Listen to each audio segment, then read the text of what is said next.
മുഖ്യമന്ത്രിയുടെ പുതിയ സെക്രട്ടറിയായി IAS ഉദ്യോഗസ്ഥൻ രത്തൻ കേൽക്കറെ നിയമിച്ചതിനെതിരെ പ്രതിഷേധം ശക്തം. നിയമനത്തിന് പിന്നിൽ രാഷ്ട്രീയ ഇടപെടലാകാമെന്നും BJP സംശയിക്കുന്നു. അതേസമയം വിഷയത്തിൽ പ്രതികരിക്കാൻ മുഖ്യമന്ത്രിയോ പുതിയ സെക്രട്ടറിയോ തയ്യാറായിട്ടില്ല. പശ്ചിമബംഗാളിലെ IAS ഉദ്യോഗസ്ഥനെ മുഖ്യമന്ത്രി സമാനമായി നിയമിച്ചത് രാഷ്ട്രീയ വിവാദമാകുന്നവരാണ് കേരളത്തിൽ ഈ ഇരട്ടത്താപ്പ് നയം സ്വീകരിക്കുന്നത്.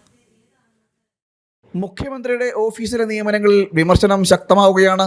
മുൻ മുഖ്യമന്ത്രിയുടെ പേഴ്സണൽ സ്റ്റാഫുകളുടെ എണ്ണമെടുത്ത് വിമർശിച്ചവർ ഭരണത്തിലെത്തിയിട്ടും പേഴ്സണൽ സ്റ്റാഫുകളുടെ എണ്ണം കുറയുന്നില്ല. 20ഓളം പേഴ്സണൽ സ്റ്റാഫുകളാണ് മുഖ്യമന്ത്രിക്ക് മാത്രം. പോരാത്തതിന് ഓഫീസ് സെക്രട്ടറിയായി മുൻ മുഖ്യ തെരഞ്ഞെടുപ്പ് ഓഫീസറെ നിയമിച്ചു. ഈ നിയമനമാണ് രാഷ്ട്രീയ വിവാദങ്ങൾക്ക് വഴിവെച്ചിരിക്കുന്നത്. മുഖ്യമന്ത്രിയുടെ പുതിയ സെക്രട്ടറിയായി IAS ഉദ്യോഗസ്ഥൻ രത്തൻ കേൽക്കറെ നിയമിച്ച നടപടിക്കെതിരെ കടുത്ത വിമർശനവുമായി BJP രംഗത്തെത്തിയിട്ടുണ്ട്. നിയമനം കോൺഗ്രസിന്റെ ഇഷ്ടത്തിനൊപ്പം നിന്നതിനെന്നും വിമർശനം ശക്തമാണ്. വിമർശനം ഉയർന്ന ദിവസങ്ങൾ പിന്നിടുമ്പോഴും വിഷയത്തിൽ പ്രതികരിക്കാൻ മുഖ്യമന്ത്രിയോ പുതിയ സെക്രട്ടറിയോ തയ്യാറായിട്ടില്ല. നിയമനത്തിനെതിരെ CPM-ഉം CPI-യും രംഗത്ത് വന്നിട്ടുണ്ട്. വിവാദങ്ങൾ തുടരുന്നതിനിടെ സ്ഥാനമേറ്റെടുത്തിരിക്കുകയാണ് രത്തൻ കേൽക്കർ. പശ്ചിമ ബംഗാളിലെ മുഖ്യ തെരഞ്ഞെടുപ്പ് ഓഫീസറായി സേവനമനുഷ്ഠിച്ച മുതിർന്ന IAS ഉദ്യോഗസ്ഥൻ മനോജ് അഗർവാളിനെ മുഖ്യമന്ത്രി സുവേന്ദു അധികാരി ചീഫ് സെക്രട്ടറിയായി നിയമിച്ചത് രാഷ്ട്രീയ വിവാദമാക്കുന്നവരാണ് കേരളത്തിൽ ഇരട്ടത്താപ്പ് നയം സ്വീകരിക്കുന്നത്. ജനം, തിരുവനന്തപുരം.